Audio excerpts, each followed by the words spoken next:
عدوان إلا على الظالمين وأشهد أن لا إله إلا الله وحده لا شريك له وأشهد أن محمدا عبده ورسوله. أما بعد، أخواني وأخواتي في الله جميعا، أحييكم تحية الإسلام. السلام عليكم ورحمة الله وبركاته. أما بعد، sidii ballanta noo ahayd maanta oo sabti ah oo noo diyaar muxaadaradii qiimkeeda ku saabsaneed xulbada insha Allah billahi subhanahu wa ta'ala faa'iidadeeda iyo manfacada ay leedahay. waxaan ku soo dhaweynaa walaalkeena ama sheekheena fadiilatu sheekh Yusuf Abaa Juwayri xafidahu Allah wa ra'aa. شيخنا فليتفضل مشكورا. بسم الله الرحمن الرحيم. الحمد لله رب العالمين، ثم الصلاة والسلام على رسوله الكريم نبينا محمد عليه أفضل الصلاة والتسليم. اللهم لا علم لنا إلا ما علمتنا إنك أنت العليم الحكيم. عوا درسي لأنه حكو سارسن جاي بدون أخبركي بلد هذا وحياة إذا نبدأ نطلع لنا إلا 10 في البيت اللي يرادو إن عن درسي مستقلة كدقنو عاونا وحن إسلايا بل إن شاء الله تعالى إن عن بالعطفة وحيالها أي يسكوت اتفاقين فوائد في البط وعيلة هاي إن عن مارك سوق بيو أنيقو كتاب iyo dhakhtar walba kitaabkiisa waxa uu kaga hadlay anigoo insha Allah ta'ala idin sheegaya si aad u ogaataan culimada kala duwan mutakhasisiinta ku ama ku xeel dheer anigan muxuu ahaa tibbul axshaabka jihooyin badan oo maaragtay uu daraaseeyay qaar kamida waxay u daraaseeyeen fawaaida ay leedahay,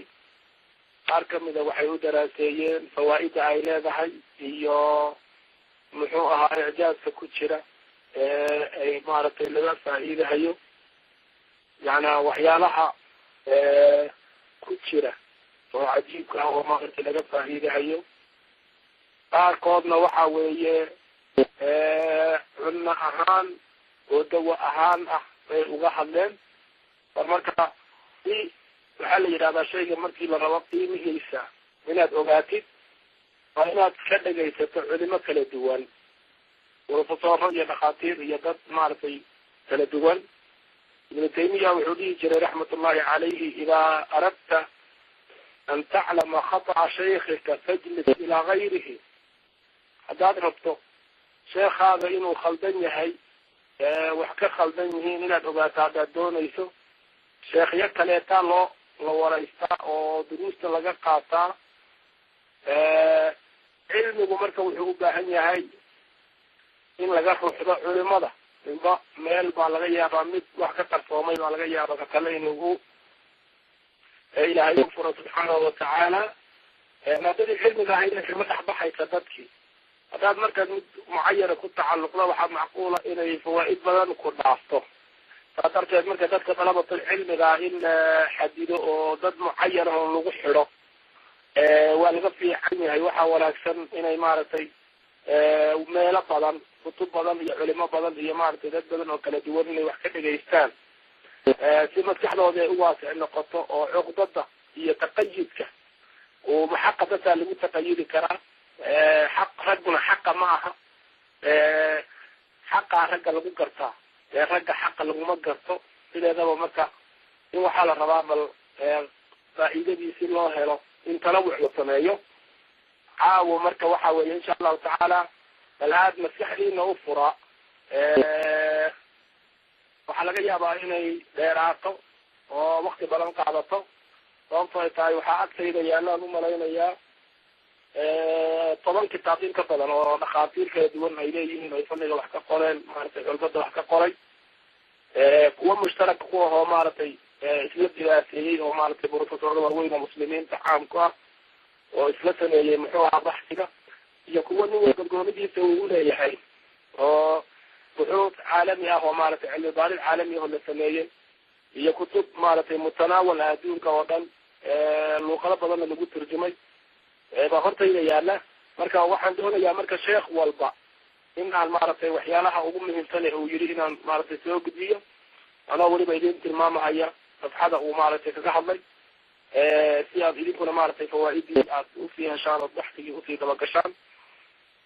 bal insha allahu tacaala marka maskaxda aad ha loo furo oo hala isku dayo tafartiga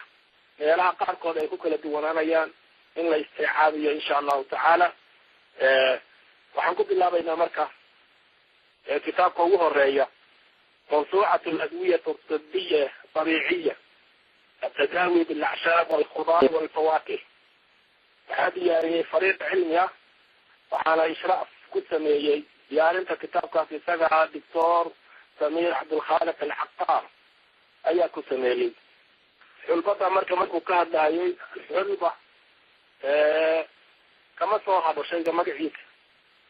هاي كلمة من الحلبة لست هاي كلمة haweenka markay ilmaha dhalaan baa aada loo siin jiray iyo dadkii la siin jiray waxyaalaha lagu daweeyey laakiin asal waa dararisa wey iyo caanaha badan fakinaysay oo maaragtay xalabada ahayd yani lisi jirtay haweenka oo maaragtay caano badan ka aadi maaragtay ay ku darari jireen si ilmaha ay u koriyaan. waxaa la wariyaa horta luuqada ingiriiska waxaa lagu yidhaahdaa xulbada free Greek saas oo kaleetaa lagu yidhaahda waa FENUGREAK English waa luuqadaas aniga iskuma fiicnin ka fiirsada meelaha. waxaa la wariyaa oo ay dadka dhakhaatiirta qaarkood iyo culimada muslimiinta qaarkood ay soo guuriyaan ninkii la odhan jiray Xaaris ibn Kilda Sacd ibn Abi Waqaas oo xanuunsan baa loogu yeeray dhakhtar. markaasa waxaa loo yeeray Xaaris ibn Kilda ninkii la odhan jiray dhakhtarka ahaa. markaasuu wuxuu yidhi xulbad ha loogu qaso waxa weeye cajwada ninka wax kale ma haye waxa weeyaan labadaas ha la isugu qaso yidhi xulbad marka isku daweeya maaragtay xulbad uu yidhi oo markii qofku sidan oo kale u jiran yahay xulbada ha loogu daro. marka inay sugan tahay iyo inaydan sugnayn asartaas iyada wax aniga sanad oon uhaya ma jiro laakiin culimada unbaanu kutubtooda unbaan ku aragnay sanad ahaan marka uma garanayo inay asaxda iyo inayna asixin. culimada dhakhaatiirta waxay itifaaq ku yihiin hal arrin oo aad iyo aad daruuri waa in la ogaado ay daruuri tahay oo maxay tahay waxaa itifaaq ah way isku raacsan yihiin low calima annaasu manaaficaha lashtarawha biwasniha dahaban. atibada nimanka dhakhaatiirta waxay dhaheen low calima annaasu riwaayadaha kala duwan low calima annaasu dadku hadday ogaan lahaayeen manaafica xulbada hadday ogaan lahaayeen lashtarawha way ku gadan lahaayeen biwasniha dahaban. inta garaam ay tahay oo dahaba bay ku iibsan lahaayeen hadday og yihiin dadku muxuu ahaa fawaa'ida ay leedahay. saas darteed waxa weeye waa daruuri oo gaal iyo islaamba aad baa loo isticmaalaa. waxyaalaha ka buuxa waxaa kamid a waxaad ka ogaan doontaan waxyaalaha lagu daweeya ayaad ka ogaan doontaan fawaa'ida ku dhex jirta. brotiin baa ka buuxa, waxaa ka buuxa fosfor, waxaa ka buuxa clon, waxaa ka buuxa nasha, waxaa ka buuxa ericolodolin. waa labada maado oo muhimka u ah oo notokinka bahalka loo yaqaano oo vitamin B-ga xamdigiisa maaragtay ka dhasho. waxay leedahay saliideedana waxay aad ugu eg tahay oo waxa laga faa'iido ay aad ugu eg tahay waxaa loo yaqaano sayid kabid ilxood. maalka xoodka la yidhaahdo beerkiisa saliidiisa ayay aad u shabahdaa oo ay maaragtay ugu eg tahay xagga wax soo saarka iyo fawaa'ida ay leedahay. marka waa wax aada u faa'iida badan fawaa'ida ay leedahay baa yani lagu matalaa arrintaas iyada ah. qiimaha qidaa'iga ah ay leedahay bahasha loo yaqaano xulbadu waxaa weeye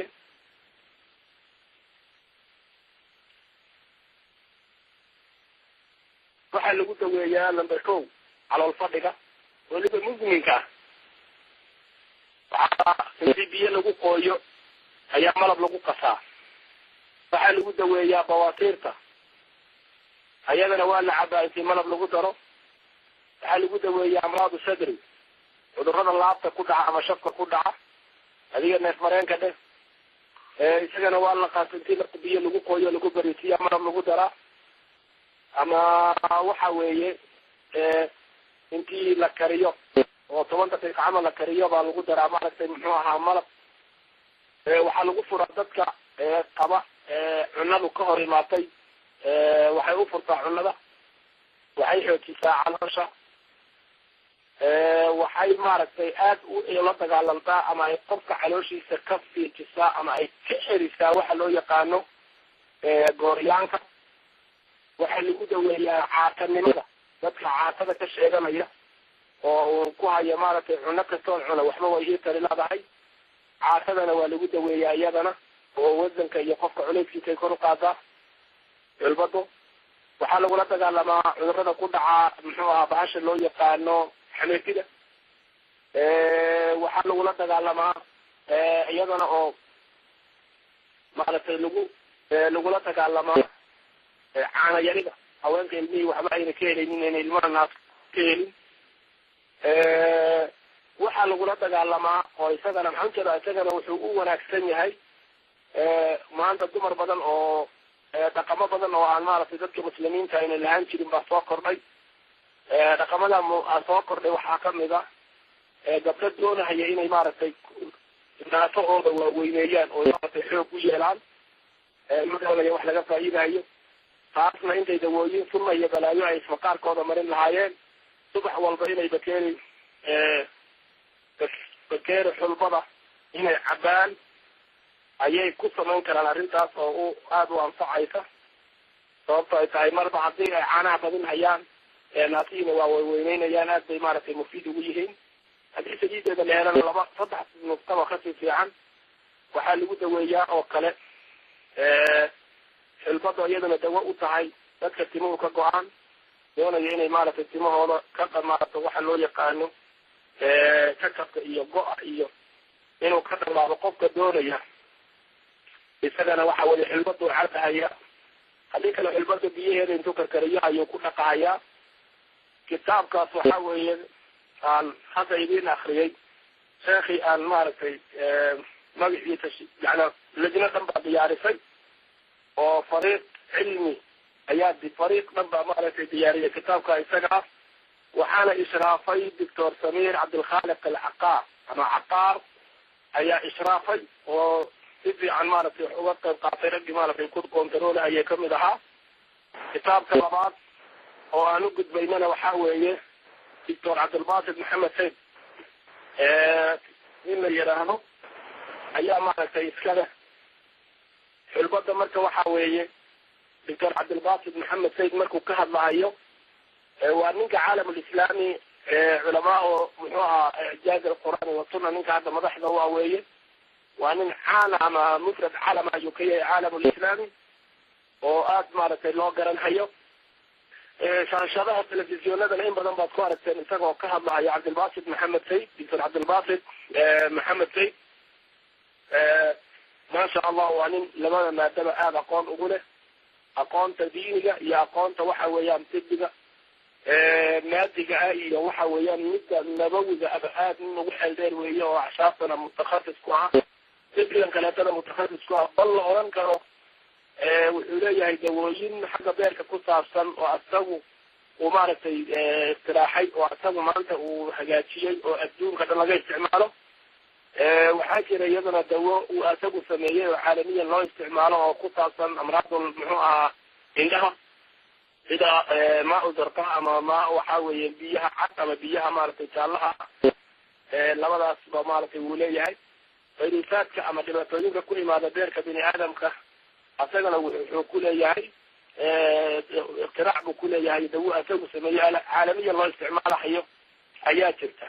aksara min 300 iyo muxuu ahaa ka badan kitaab yaa wuxuu asagu qoray iyo wuxuu maaragtay oo isagu ishraafay oo doctornimo lagu wada qaatay ayaa maaragtay tuuran waa nin marka mustawa aqooneed oo aada u heer sarreeyaa leh waana nin reer masara wey yani waxaa la oran karaa fani yani cudur waxna kasta oo maaragtay waxaad moodaa inuu kitaab mustaqila ka koray gaar ahaan amraad alcasriga maanta maaragtay waxyaalaha dhibaatooyinkan casriga ah kitaab buu ka wada qoray aad kutub u badan oo kuwiisa ayaa maaragtay juuran adduunka oo laga wada faa'iidaysanaya qaar ingiriis loo bedelay iyo qaar maaragtay carabigoodiiba ah qaar faransiis loo bedelay ninkaasaan isaguna waxa weeyaan wuxuu leeyahay taxtawi lxulbatu waxay aad xulbadu waxa weeyaan uga buuxda buu yihi maadada la yidhaahdo alhilaam annabati hilaam annabati waa waxyaabaha keena qofku inayna caloosha fadhiisanin cunada ay ku badan tahay marka uu cuno duruus hore oon soo sheegaynay waxaynu nidhi cunooyinka melayaasha ay aadka ugu badan tahay waxa loo yaqaano alhilaam annabati waxa weeye waa cunooyinka cunada caloosha aada u fura sida qamandida shaciirka xulbada iyo baalka loo yaqaano muxuu ahaa baalka loo yaqaano muxuu ahaa misirka bianwaacihi digirta guduur badan oo ay kamid tahay guduurta badriga la yihahdo muxuu ahaa badru qatuna iyo badru jarjiir iyo badru lfijri iyo badriga baalka loo yaqaano guduurta yani fara badan ayuu ka buuxaa oo waxyaalaha la dagaalama corosterolka waxaan inaga dhahne maanta adduunka oo dhibaatada ku wada haya calool fadhigana la dagaalama dhiigana nadiifiya duruunta dhan ee jidka ku jirtana maaragtay cagta mariya ayay kamid tahay mawaada caloosha kilcisana waxa weeyaan ay ka samaysantay caloosha nugleeya bal weliba waxay samaysaa maadada ay geedka ay ku badnaato caloosha qofka xataa inaynan aada u qayliyin oo intay rogmato calooshiisii si fiican oo aan shuban barakna ahayn ay calooshiisii u baxdo wax alaale iyo wixii ku labnaa oo bagaasi ku ahaa caloosha farka in ay maaragtay ay banaanka marka maadada ayna aad buu leeyahay naadka maaragtay caloosha waxaa lagu joojiyaa ishaalka waxa loo yidhahdo caloolbaxa yani qofka shuban uu ku dhaco daacun calooleedka oo kale calool shubanka uu ku dhaco waxaa lagu joojiye lagula maaragtay dagaalamo calool fadhiga waxaa lagu nadiifiyaa oy nadiifisaa caloosha waxaa lagu nugleeyaa caloosha waxaana waxyaalaha oo u badan ee maadada kalooyinka la yidhahdo laga helo salonin geedka maadada la yidhahdo laga helo taas oo loo isticmaalo cudurro badan oo maskaxda ku dhaca xitaa u dawaa ayuu leeyahay gaar ahaan sakta dimaaqiya waxa la yidhahdo iyo shalada ricaashka dadka gargeliinka ku dhaco cudurada ay ka dhashaan ayay maaragtay lagula dagaalamaa oo ay dawaysaa buu leeyahay sheekhu yani waa cudurro khatar oo maskaxda ku dhaca sakta dimaaqiya waxaa la yidhahdaa qofka corosterolka loo yaqaano steroga ama dhiigkarka uu ku dhufta cudurka farijka uu yidhahdo dhibaatada ka imaata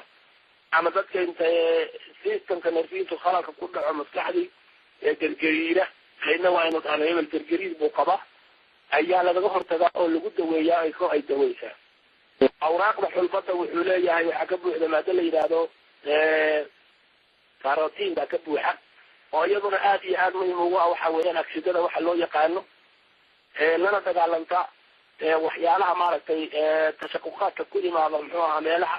oxygentu ku yaraha yaraato iyadana waa laga helaa buu leeyahay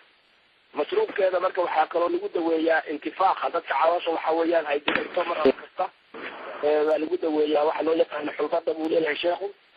sababta tay waxaa ka buuxda buu leeyahay kawaa-il aad muhim ugu ah oo waxyaalaha intifaaqa keenaysa oo kan muudsanaysa ayaa ka buuxda buu leeyahay haweenka oo muxuu ahaa dhala waa la siiyaa buu leeyahay waxay dhisaysaa oo hagaajinaysaa waxa weeyaan raximkii waxay u kordhinaysaa caafimaad waxay kordhinaysaa maadada oo muxuu ahaa estrajinka waxa la yidhahda maadada oo u eg bay kor u qaadaysaa taasoo sabab ugu noqonaysa buu leeyahay haweenkii in maaragtay naafahooda xajmigooda uu kor u kaco taasoo sabab ugu noqonaysa inay marka ilmaha nuujinayso caano badan ay yeelato islaamtii wuxuu la dagaalamaa ingeyga ku imaada jafaafka ku imaada makaanka dumarka gaar ahaan qaybta sababay la soo xiriirta xubinta taranka gaar ahaan haweenku markay dhiigga kasii baxayaan oo kale wuxuu maaragtay arrintaasuna waxay daruuri u tahay buu leeyahay kulanka zawjka iyo waxa weeye zawjadiisa ayay aada iyo aada daruuri ugu tahay waxaa kaloo loo isticmaalaa maxaaka la yidhahdo xulbada si caalamiyan abuuri oo looga hortagaa waxa la yidhahdo corosterolka ayaa lagu dejiyaa oy maaragtay muudsanaysaa ku ay cagta marinaysaa sababtay tahay waxaa ka buuxa maadada hilaam aan hore u nidhi iyo alyaaf baa ka buuxda mucadalaadka sonkortana hoos bay u dhigtaa kolestaroolka markay hoos u dhigto haddana qofka dadka sonkorta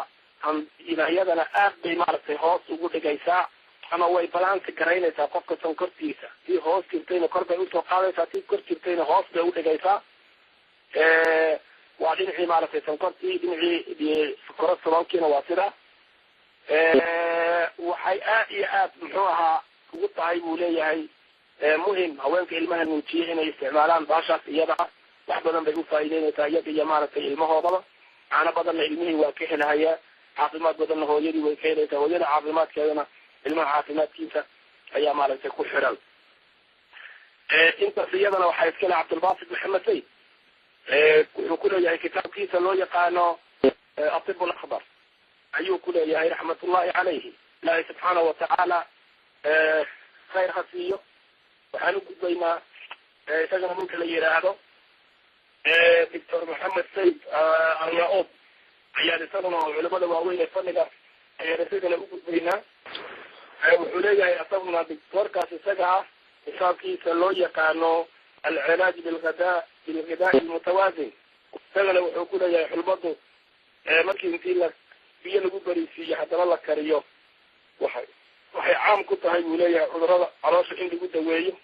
gaar ahaan dadka qaba dheefshiid xumada iyo caloo macidada qaybta waxshiida iyo xididada dadka maaragtay dhaban ku dhaco shubanka oo kalooriyada oo kale kalooraha oo kale isagana waa lagu joojiyaa waxaa lagula dagaalamaa buu leeyahay aalaanta xaydka waxaa lagula dagaalamaa keliya ah dhibaatada ku imaata waxaa lagula dagaala dheefshiid xumada waxaa lagula dagaalamaa maayfetisa waxa loo yaqaano gaaska calooshay nuglaysaa waxaa lagula dagaalamaa hargabka waxaa lagula dagaalamaa neefta waxaa lagula dagaalamaa cudurada laabta ku dhaca waxaa lagula dagaalamaa romatismada waxaa lagula dagaalamaa iltihaabka ku imaada waxa weeyaan cunaha iyo waxa weeye carabka labadiisa jirjir waxaa lagula dagaalamaa cudurada ku dhaca kaadihaysta wuxuu badiyaa caanaha haweenka ilmaha nuujiya waxaa kaloo loo isticmaalaa buu leeyahay lagu daweeyaa boogaha waana lagu dhaqaa waxaa kaloo lagu daweeyaa buu leeyahay cudurka kalabka la yidhaahdo isha shaydaanka ama jinka bini aadamka haweenka gaar ahaan markuu leeyahay cudurka loo yaqaano darbaanta haweenka gaamanka kaga dhaco iyadana waa lagu daweeyaa buu leeyahay waxaa kaloo lagu daweeyaa buu leeyahay caasanimada iyadana caasanimada wadankana kor baa loogu qoodaa buu leeyahay qofka maaragtay markii lagu daro weliba malabka madow iyo sinkinta markii laiskula sii daro iyo saliidda ama xabatulbaraka saliideeduna waxa weeye aad bay muhim ugu tahay wiilayadana jidhka ayay nuglaysaa haddii la helo qofkii isticmaala baashaas iyada ah waxaan u gudbaynaa isagana ninka loo yaqaano yusuf abulxajaaj kitaabkiisa mucjam alakbar alacshaabi walnabataat atibiya ayaan isagana u gudbaynaa xulbada iskeeda wuxuu leeyahay madaayaadkeeda waxaan ujeedaa طبق على مفيدك وحاول يقول قامت بعض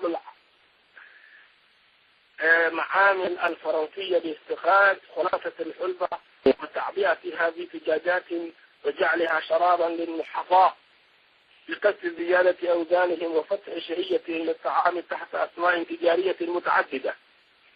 عرف شركة فرنسية لو حي كسر بحيان بيد مواد حلبة كدح بحيان مركات قرورة كسلان شراب يكدجان إليهم متى عاطرها اللي بدوينية هي تدفع الله كحرانتي مقعيه وحين أكلت بحيان ثلاث دوام بولية والمقعيه تجاري بحيان ورصعته لكن مهمتي وحي وحا كسر صارين وأن حلبة وحكى لما أبو يعني كوضع أما صدح لما نضع نكينا وإذا وحاوليان إليها حلبته وحاوليها هو مقوي زليد وحاوليها مقوية وحضلا مالة التنشيط كسا ماينيسا بلغا وحاوليان كان كتابة أنا حفظي حوانك وكلمة نوتينيان نضع أي فرطة وحيوفي عنك جهاز خدام شيكا وحي آدي آد أمضي تساوى حواليان علاشة وحي مالة الإكرار علاشة xulbada waxaa ku jirtuu leeyahay qudro ay ku maaragtay furfuri karto dhammaan waxyaalihii khaldamo oo dhan jirkana ay ku siin karto waxa weeyaan xayawad iyo awood waxaana la dhihi karaa buuyahoo si toosa loogu magacaabi karaa xulbadu inay tahay dawo dabiici ah oo aad iyo aad weliba waxtar u ah wuxuu leeyahay guduurta xulbada waxaa isagana maaragtay lagu daweeyaa oo ay aada ugu fiican tahay haweenku markay dhalaan makaanka ayay dib u celinaysaa xulbadu waxaa kaloo waxa weeye taxdiir waxa weeye ay aad maaragtay taxsiis ku samaynaysaa hormoonaadka waxa weeyaan galmada ayay iyaduna aad iyo aad maaragtay u kordhinaysaa hormoonaat aljinsiya jinaaxiyan walati tadkhulu في صنع المواد الطبية المستخرجة في تحديد النسل waxaa iyadana maaragtay laga sameeyaa oo xulbada iyadana laga soo dhexbixiyaa oo laga sameeyaa mawaad lagu samayn karo taxdiid nasli waxa la yiraahdo ayaa maaragtay iyadana laga dhexbixin karaa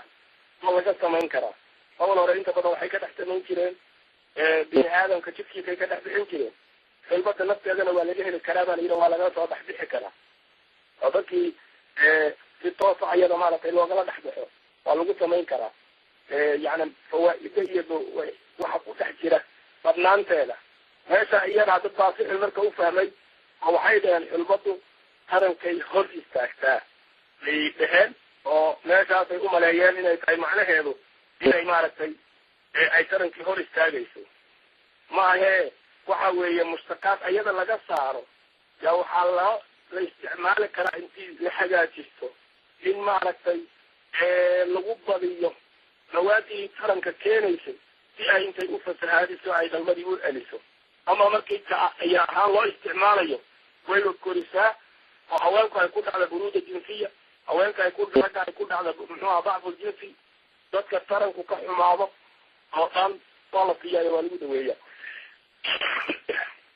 labada dhinacba si ay kor ugu soo qaado waa inagii hadda soo mareenay dhakhaatiirta iyagoo leh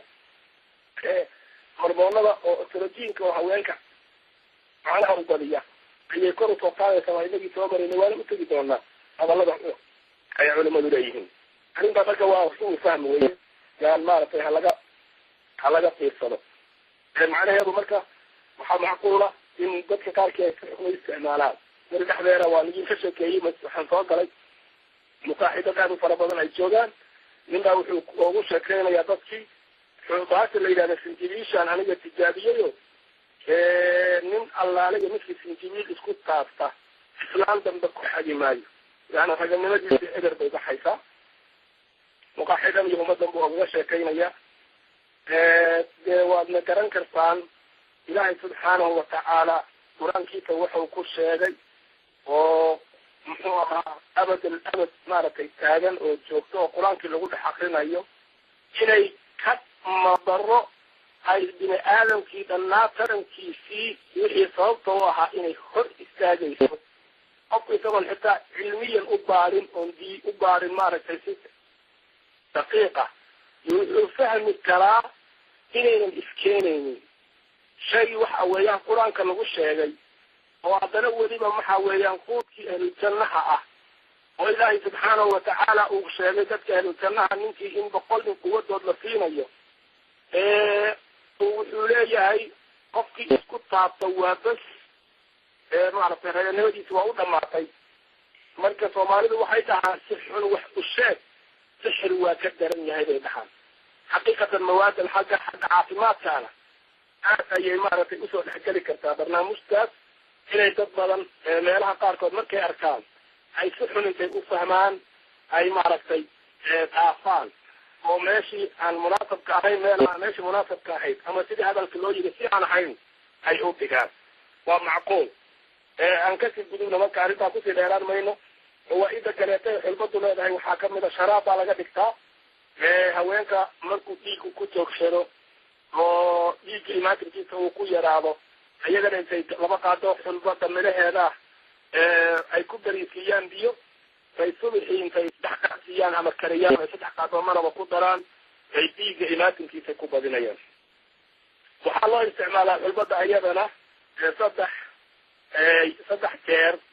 iyadana intii la qaso sidaas oo kale ninka oo maaragtay dadka caatooba way isku cayirin karaan. ninka doonaya raginimadiisa inuu kor u qaado 3 galaas oo xulbada buu maalintii isaguna cabaya. soomaaliduna waxaa laga yaabaa inay tidhaahdo aniga xulbada way fiican tahay laakiin urkeedaan necbahay. taana horaan isugu sheegnay oo shayga danta kuugu jirta caafimaadka uu ku jiro in la yidhaahdo aniga waa necbaa oo qofku naftiisa adoon u noqdo waa waxyaalaha maanta mushkilada ku ah caafimaadkii bulshada. qof weyn oo mas-uulaba laga yaaba inaad maqasho isagoona shaygan waa fiican yahay laakiin wuu raacsiinayaa anaa neceb. bimacnaa naftiisii uu adoon u yahay wey. qofaan naftiisa ka xoroobin caafimaadkiisa ma hagaajin karo. qof waalid ahoo caruur dhalay oo mas-uul ah inuu ilmihii waxay u wanaagsanaa ilmihiisa waxa u wanaagsanaa uu siin waayo oo yidhaahdo anaan ka helin urkeedaan necbahay. hadda waxaa laga yaabaa hooyo soomaaliyeed ilmaheeda inay ku maaragtay 24 saac ay siinayso caanayowgan maaragtay oo ilmaha ayna awood u leedahay hadday xulbada isticmaasho inuuna ilmihii caanahan una la siinin maaragtay inaan la siinin caanahan maaragtay mujafafkahe la hagaajiyo sanaaciga.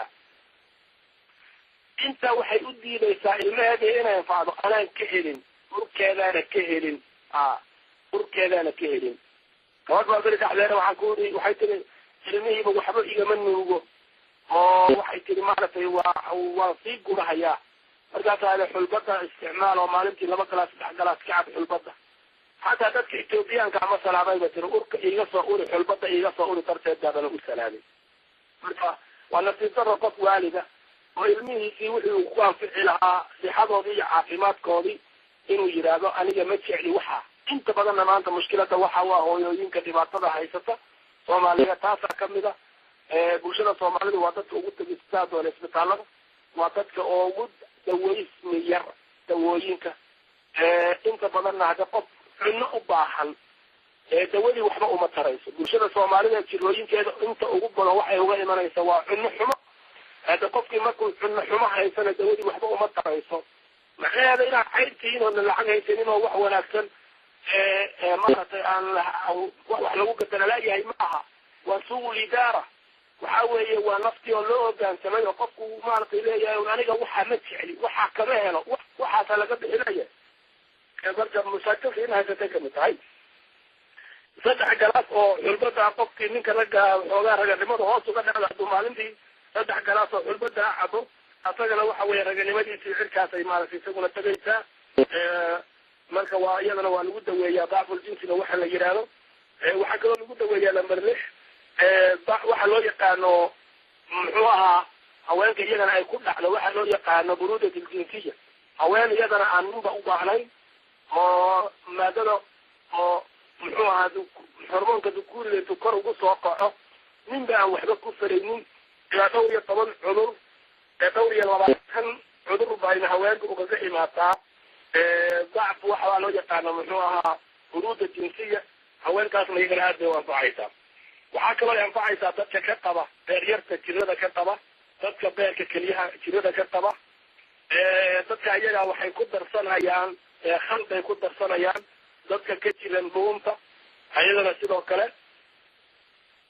waxaa kaloo lagu daweeyaa buu leeyahay sheekhu isaguna bawaasiirta sheekhyadii hore usoo maray ayagoo yidhi iyadana bawaasiirta waa lagu daweeyaa.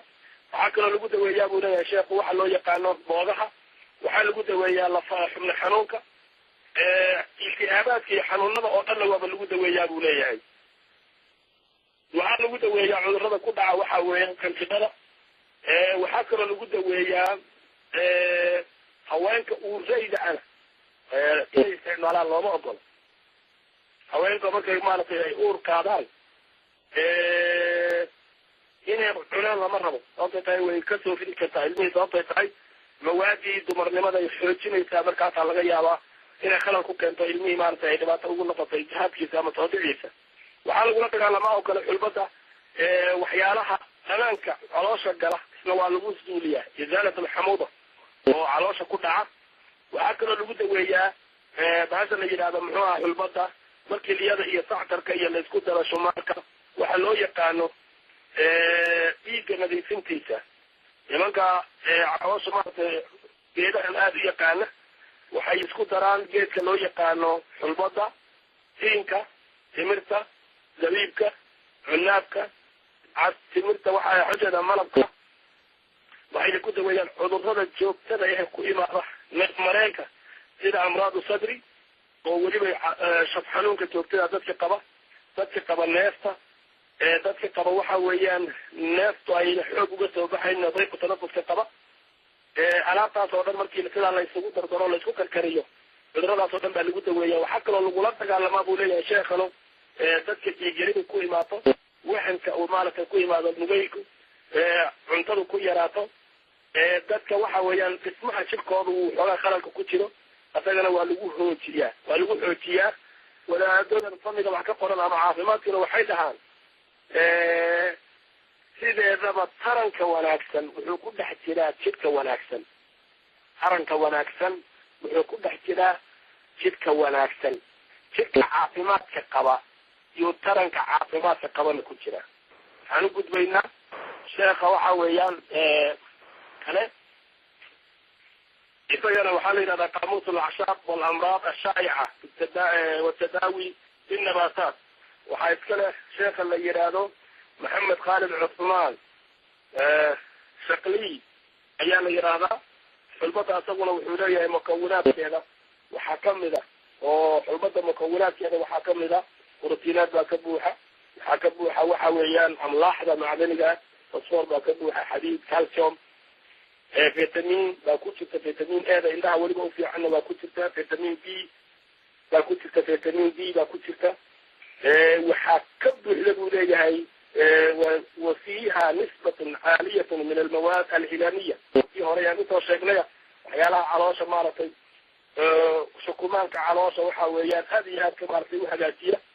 waxaa kaloo ka buuxa buu leeyahay dankiina waxayna aad ula dagaalantaa buu leeyahay hoos u dhigtaa cholesterolka waxa la yidhahdo ama nisbatu waxa weeyaan sukar fi dam. waxaa ka buuxa buu leeyahay axmaad aad u wanaagsan oo maaragtay qiimo badan. subag baa ku jira oo weliba subagii naafica ahaa ee kii dhibka lahaa aan ahayna waxay leedahay buu leeyahay saliid sida yaansuunka saliidiisa oo kaleeta. fawaaida ay leedahay muxuu ahaa zayta khibid alxuudna leh. khasaa'isteeda marka waxa weeye waxayna aad u tanshiidisaa buu leeyahay antiqada bankaariyaadka waxa la yidhaahdo oo ansaliinka hagaajiya. waxayna nidaamisaa buu leeyahay ifraazaadkeeda ay soo saarayso hormoonka ansaliinka loo yaqaano. waxayna hoos u dhigtaa buu leeyahay sankorta korukaceeda. waxay la dagaalantaa xanuun oo dhan. waxay nadiifisaa jihaadka waxa weeyaan caloosha.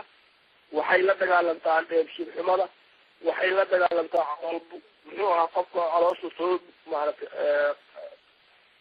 ay caloosha afuufanto oo markuu cuno yar cuno calooshiisa kor u afuunta caloosha waxyaalaha kiciyana waa ka mid. wuxuu leeyahay maaragtay iyadana waxaa lagula dagaalamaa neefta cunay caloosha ku jirta. sagarnimadana ayay kor u qaadaa. haweenka naaska ilmaha nuujiyana aad bay u anfacdaa ayuu leeyahay. cudurrada lagula dagaalami karo marka way fara badan yihiin buu leeyahay. waxyaalaha ugu muhiimsan waxaa kamida buu leeyahay in sankorta ay hagaajiso. tibaydaa lagula dagaalamaa mida weliba sambabada ku dhacda, neefta, tiibyarida, calol xumada.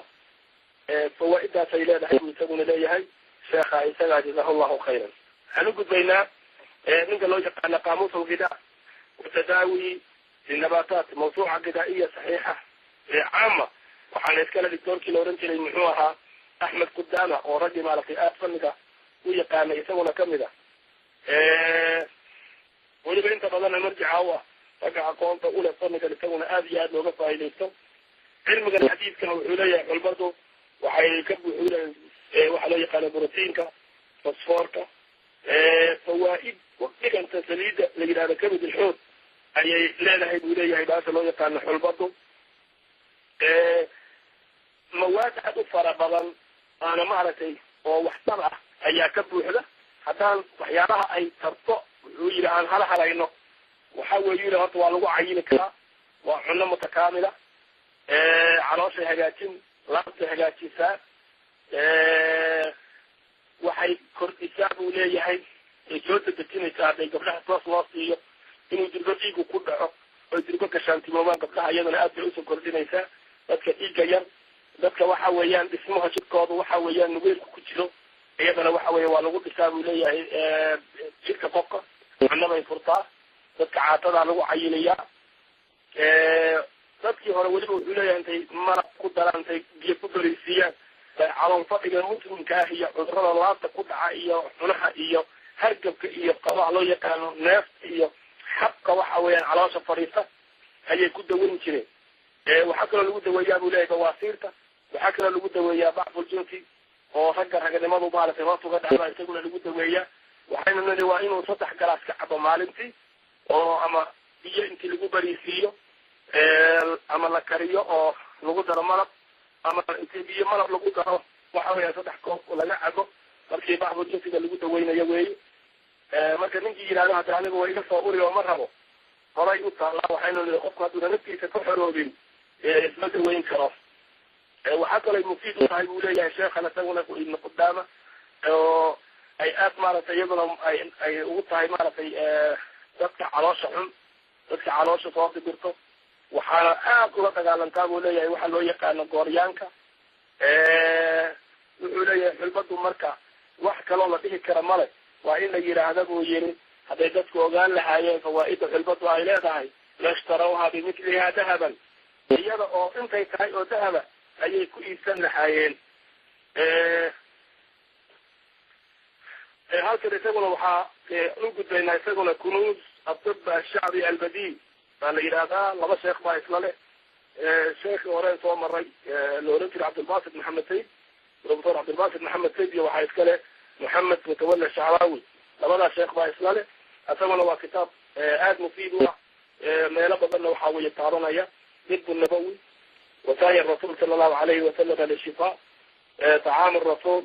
معجزات الشفاء الوقاية والعلاج بالدعاء صحيح العلاج بالحجامة التحدي للأمراض بالصوم هذه وحوية المصري لتذكرة داوود الأنطاكي الرحمة في الطب والحكمة كتب تاسع تم يسوق خلاصيا علم ذنات حديث كان وقود أحدرين وكتاب يسوون وحويان هذه آد مصيدة وما شاء الله مركز جدا بيسين حتى تنيب المالك كتو قبي كنوز الطب الشعبي البديل يقول وحيلي إنما ذي الشيخ ويسكت الصبي وعشان إلى حلبته فوائد بدن بيلاده حي فوائد بدن إلاده حي وحاكم ذا وقت وحيلاده حي البضو يبغى حلهنا يا عجارة وعلامة علامة هذا أيضا أبدأ معرفة رمتي مفيدة والله هنا أسوق قلارة الغوغة على جهل لكن فما لده قلارة يتقعنا وإذا محدود البضو مركة وحاوية وحيقول في عنك هيدا اللي عراشة وين بليسة عراشة وحيفرطها معرفة وعشان وشهية وقفة عنا لو قضايا فريسها عانا هيبادسها waxyaalaha la isku caliiriyo xoog kale oo la isku xoojiyo jidka bini'aadamka dhisa oo dhanna maba laga waayaa la yidhi xulbada intii la kariyo tasiif lagu sameeyo yaa lagu dhexgaraa in badan oo kiniinada aan cunnana waxaa laga yaabaa waxa kuba jira caloosheeda gudaha kiniinka waxa weeyaan bowdharka inay xulba tahay waa macquul ay dhaheen in badan waxyaalaha la isku daweeyo waxay mufiid u tahay baa laleeyahay iyadoo dadka beer barasha qaba iyo baalka loo yaqaano beeryarta iyadana waxay mufiid u tahay baa la yidhi dadka qaba antiqada laga hayo waxay mufiid u tahay baa la yidhi iyadana dadka boodaha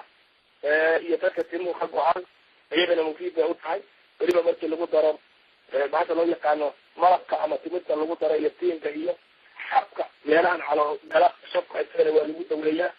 hargabka iyo waxaan ujeedaa qufaca iyo waxyaalahaas oo dhan iyadana waa lagu daweeyaa waxaa kaloo markii biyo lagu qooyo isagana lagula dagaalamaa cudurada ku dhaca sanbabka calool fadhiga bawaasiirta qabowga cudurada caloosha ku dhaca oo maaragtay dhan wuxuu leeyahay wax kale ma dhihi karo haddaanu nahay labada sheekha waxay leeyihiin law calima annaasu manaaficaha lashtarawha biwasniha dahaban wax kaloo dhaana garan mayne intaasaan dhahaynaa baa layidhi dadku manaaficda ay leedahay xulbada hadday ogaan lahaayeen wadankeeda oo dahaba ayay ku gadan lahaayeen ridaaun laa dawaa cunno oo waxaa iskale doctor sabri qabani ninkii la oran jiraa iskale waa kitaab baan horaba qoray laakiin lasoo cusboonaysiiye markasta fawaa'idiisa darteed walbada isaguna wuxuu leeyahay fawaa'ideeda lama soo koobi karo waa wax aada u fara badan waxaana leenahay buu yiri ma jiro dadkii culimada ahaa ee tibiga wax ka qoray qadiim iyo xadiis kafa biha sharafan waxaa ugu filan buu yiri dadka nool iyo dadkii tegay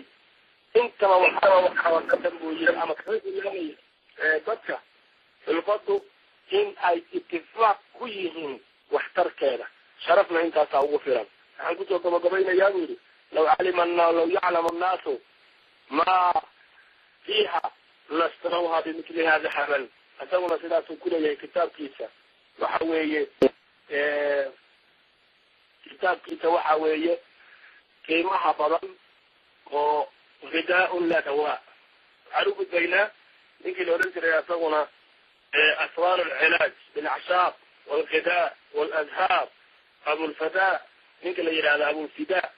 محمد عزة محمد عارف ونيك يسمونه الطب النبوي الرجل اللي هي عالم الإسلام ما أنت وهو أقوم بدينه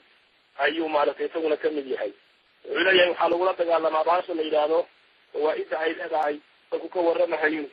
البدء على الله صوت أجاسنا معي ولا يقروح على الطرح كوين ولا على شباب وياه kaadiday badisaa waxaa lagu nadiifiyaa waxa weeyaan kaadi haysta waxaa lagula dagaalamaa kolesteroolka waxaa lagula dagaalamaa cudurrada dhabarka waxaa lagula dagaalamaa gubashada waxaa lagula dagaalamaa dadka xabeebta qaba waxaa lagu dilaa buu leeyahay in jirka baasha soomaalida utaqaano waxaa iyaduna haweenka dhala iyo iyaduna aad bay maaragtay uxoojisaa makaankoodiina dib bay ugu nadiifisaa waxaa lagula dagaalamaa waxa weeyaan neefta inay caloosha u jirta dhuusalafay soomaalidu tiraahdaa gaaska iyo waxa weeyaan calool majiirka waxaa lagula dagaalamaa buu leeyahay iltihaabka ku imaada xoolada ku imaada waxa weeyaan xaqiga waxaa lagula dagaalamaa hoos u dhaca ama dhibaatada ku imaata caloosha waxaa lagula dagaalamaa buu leeyahay boogaha iyo waxyaalaha meelaha malaxaystay waxaa lagula dagaalamaa buu leeyahay isaguna waxyaalahan inaga aynu dhihi jiray xabu shabaab soomaalidu way laaximisaayo xabu shabaabka waxay dhahaan xubu shabaab bay la dhahaan jacaylka dhalinyaraday ka dhigaan maya waana xabu shabaab oo waa la kordhiga hayeexada wuxuu leeyahay waxaa lagula dagaalamaa isagana waxa weeyaan qufaca iyo amraada sadriga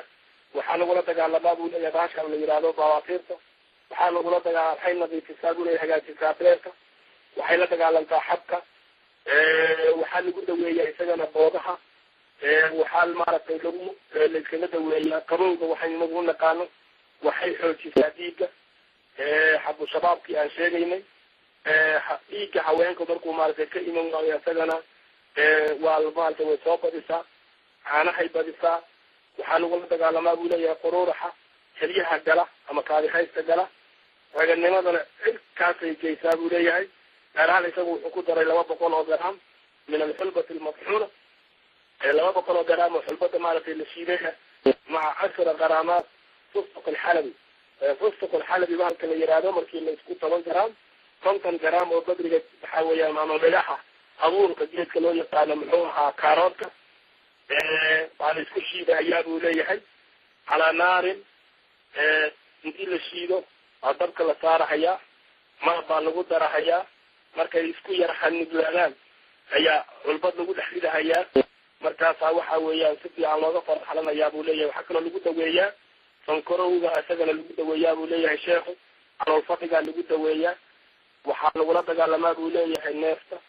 waxay furfurtaa buu leeyahay bararka waxaa lagula dagaalamaa roolka boogaha madaxa ku imaada waxay kor u qaadaa buu leeyahay makaanka hoos u dega haweenka qaarkood makaankooda hoos u dhaco aada u xanuunada marka qaarkood waxay nadiifisaa buu leeyahay oo tansiiq ku samaynaysaa waxa weeyaan makaanka xubinta taranka waana cayiliso oo dadkana way cayilisaa buu leeyahay xulbadu wax kale ma garanayo waxaan dhahayaa buu yidhi law calima annaasu maa bilxulbati lashtarawha bimithliha dahaban wax kale ma dhahaye dadku hadday ogaan lahaayeen fawaa'ida xulbadu ay leedahay ayadoo kale oo dahaba ayay ku badan lahaayeen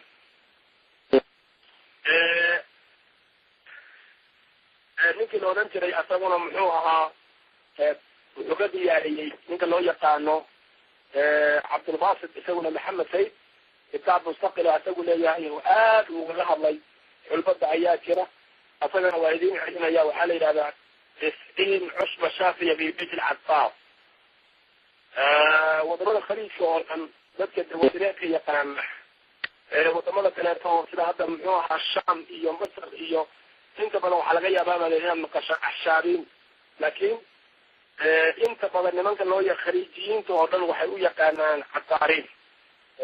yani cataar bay dhahaan marka wuxuu geed kitaabkiisa la yidhaahdo dr cabdilbasit maxamed sayd 90 cusba shaafiya fi bayt alcataar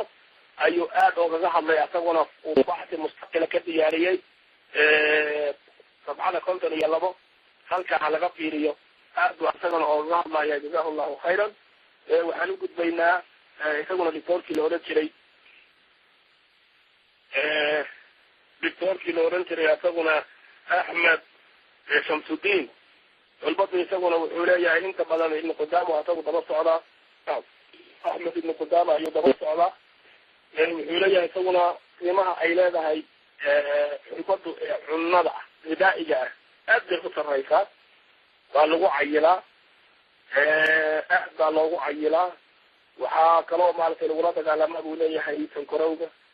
baasha loo yaqaano muxuu aha cholesteroolka waxaa kaloo lagula dagaalamaa buu leeyahay dadka tabarta daran dadka waxa weeyaan dhismahooda hoos u dhacsan yahay waxaa lagula dagaalamaa buu leeyahay haweenka iyaguna bura ama magaannimada haweenka aan maaragtay caano badan lahayn iyagana waa lagula dagaalamaa ibnu qudaama unbay inta badan ay kama socdaan law yaclamu annaasu ma fi lxulbati lashtarawha bimithliha dahaban halkaasay kusoo wada aruursanaya in soomaaliya oo shaacira beri dhexdeeda waxaan gobaykiisa oo kaga hadlaya qaadka yaa wuxuu kusoo gabagabaynayay mar kasta oo damco inuu gobay ka tiriyo wuxuu dhahaa waleeqaadku nimuu qaatay baan keyrkii la halmaalin waleeqaadku nimuu qaatay baan keyrkii la halmaalin waktigiina waa iga dhamaaday kitaabo fara badanna waa ii hadheen iyo culimo badan oo ka hadlaysa muxuu ahaa xulbada intaasaa ugu filan sharaf muxuu yidhi ninka la yidhaahdo axmed shaakir kolkuu risaaladii imaamu shaafici uu taxqiijin hayay yaa wuxuu yihi risaaladan kafa bihaa sharafan anahaa min taaliifi shaafici wakafaa bihi sharafan imaamu shaaficina anahu shaafici wakafaa bihi sharafan an anshura cilma shaaficiyi bayna annaas anna waxaaba sharaf iigu filan buu yihi cilmigii imaamu shaafici inaan bulshada aan ku dhex faafiyo ba ana sharaf iigu filan waxaan leenahay marka culimada muslimiinta iyo brofesoradaas kala duwan inay isku raaceen law yaclamu annaasu ma fi lxulbati lashtarawha bimithliha dahaban inay isku raaceen kafaa biha sharafan wasalaamu calaykum waraxmat allahi wabarakatuhu wamaqfiratuhu wahidaayatuhu waqiimu salawaatihi wajazakum allahu khayran